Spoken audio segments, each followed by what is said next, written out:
happening, everybody? Hope you guys are feeling great. I'm Team Kills, and what I like to do is make gaming easier.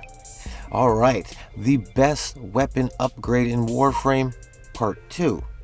I did a video about 3 months ago, with my pick of the bunch, the weapon that I think has the biggest boost, physically and emotionally. The rules were simple. The upgrade had to be a significant one, so weapons like the Kuva Kraken and the Kuva Dracoon, they don't count because their upgraded versions suck. And that's my opinion, and my opinion can't be changed on those weapons. So we're just going to move on. So I asked you guys for some suggestions on what you guys think is the biggest weapon upgrade in Warframe. If you put those answers in the comments, and I'm going to do the math to find out who's right. And it took just a little while to realize I wasn't right. So let's get to this. Now, I got a few great suggestions, like a couple jokes, I believe, like the Stug. That was a joke, right? Like, hold on, I'm not trying to be a jerk. I think he's kidding.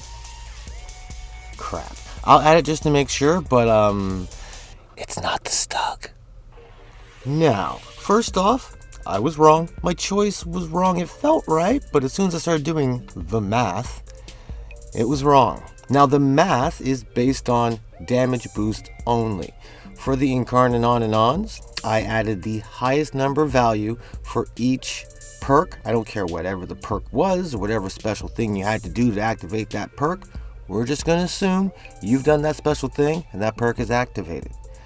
Now, I did it this way. I tried to make it fair because so many people have different mods, maybe ribbons. I'm not going to get into the status versus crit capabilities conversation.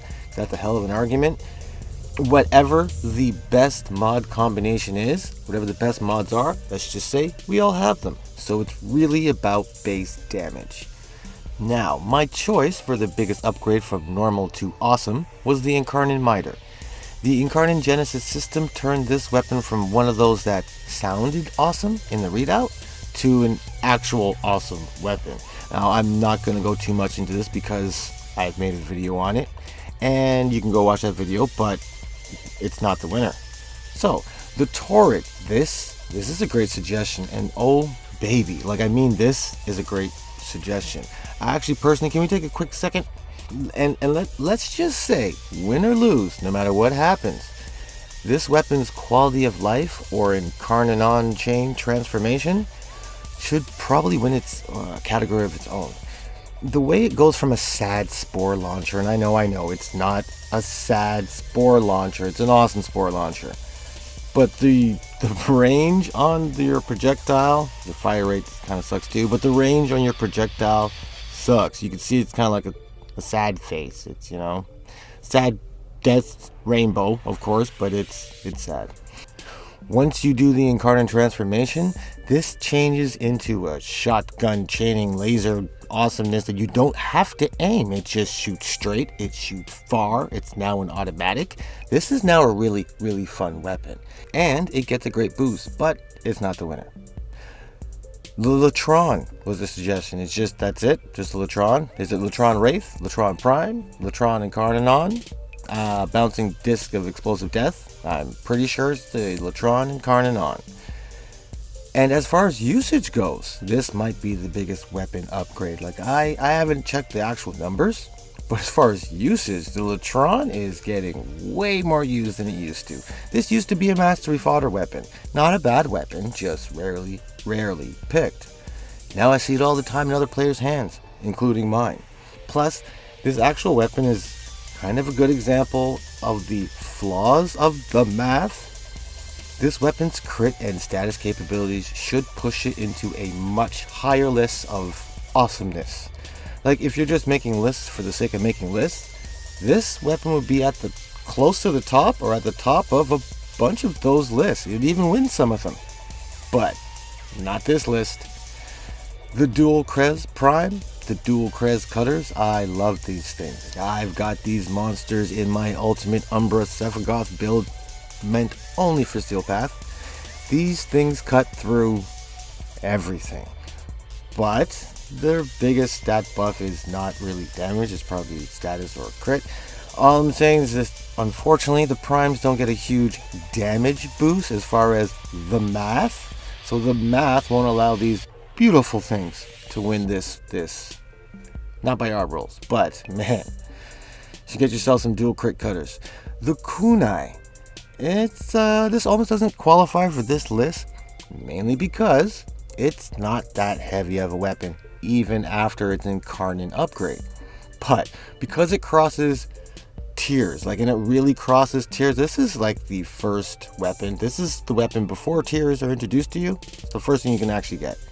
And the incarnate upgrade pushes it all the way probably to the end of the second tier. Some would argue and say third. I wouldn't agree with that argument, but I'm going to put it on here just because it is a huge boost from itself. If you just finished using the kunai and now you're using the upgrade, holy shit. The Stug! It's not the Stug. Moving on. The Tenet Tetra. To be honest with you guys, this was the second weapon I did the math on, and I quickly realized that I'm done doing the math, or at least I should have been. The Tenets and the Kuva weapons, they can be balanced fusion. You can just keep piling Tenet Tetras on top of each other till you get a 60% weapon boost. Elemental, but you get to choose whatever elemental boost that is. But besides that, the Tenet version of the Tetra gets a new alternate fire. And this is one straight 1000 explosive damage in a form of a Corpus themed death bubble. It's amazing. None of these weapons on the list get a straight 1000 damage boost. And that's not adding the Tenet upgrade or the Tenet Valence Fusion upgrade process, which, to be honest, some people think that's a waste of time. You could go through the entire process, which is killing a sister or a lich, and get maybe a 10% boost. And some people think that's not worth doing, which I kind of understand. But technically, as far as the math, that's a damage boost. Now, I'm not sure why I missed this the first time. I do think this weapon is way better than the Miter. Some can argue that it's one of the best, if not the best, Tenet weapon. I'm not getting into that argument. But if you haven't tried the Tenet Tetra, holy shit. This gun's as fun as it is deadly. Now, when you have a weapon this high in crit, when you have a weapon this high in status, oh my god, when you have a weapon this high in damage, you can kind of do whatever the hell you want. You have tons of room enough to take off some damage mods and put some quality of life mods, or just some funny mods like kinetic ricochet.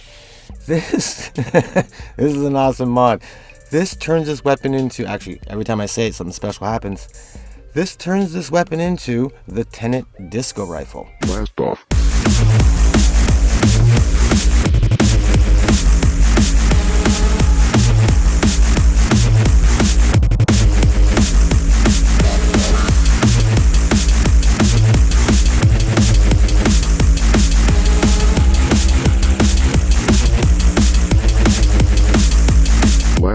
That's awesome, but that's just playing around. I made a video that kind of goes into this before, a lot deeper. This is kind of a cheater's weapon. Now, if you're picking the arcane plated rounds, it kind of glitches out the system. But when you use it properly, how arcane plated rounds works is when you reload, depending on how much bullets are in your clip, you are going to get a damage boost for 10 seconds.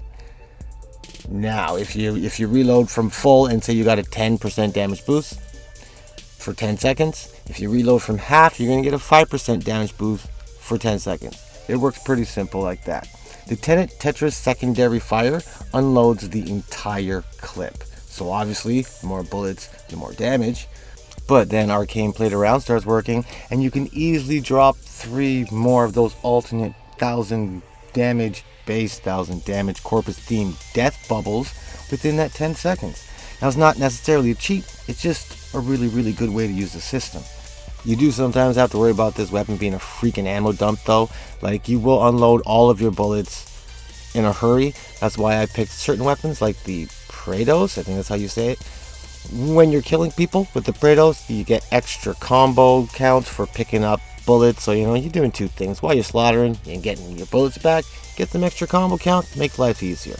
Now, like I said earlier, I'm not sure how I missed this. Now, I do know with certain Warframes, mods, Warframes and mod combinations, Rivens, Arcanes, the right elements, and then you add in crit multipliers, these kinds of lists seem to be just designed to create arguments. Especially considering there's, 600-700 weapons, and it's hard for me to remember all of them. The major thing here that we could take away from this is every single weapon here, wait, except for the Stug, no, actually, I'm just kidding. The Stug's pretty good. But every single weapon here is worth getting. Or you can do the crazy thing, like the Crazy Collector, and get every single weapon here. Except for the Stug. That's kind of what I did. So, in my opinion, which as a responsible adult, my opinion can be changed when presented with new information. What I'm actually saying is that I can't remember all the weapons, and sometimes there might be a better weapon. But right now, you have the numbers, and if anyone could find one that's got more, then the math says that this right here is the biggest weapon upgrade in Warframe from its original to its base. Not the most damaging one, but the biggest weapon upgrade. Now, I hope this helped. Probably didn't, but I hope this helped. I hope you join the team of killers, become a killer of teams. Let me know what you're thinking in the comments. It's one of the ways we can talk. Make sure you keep it easy in life. And remember, just keep gaming.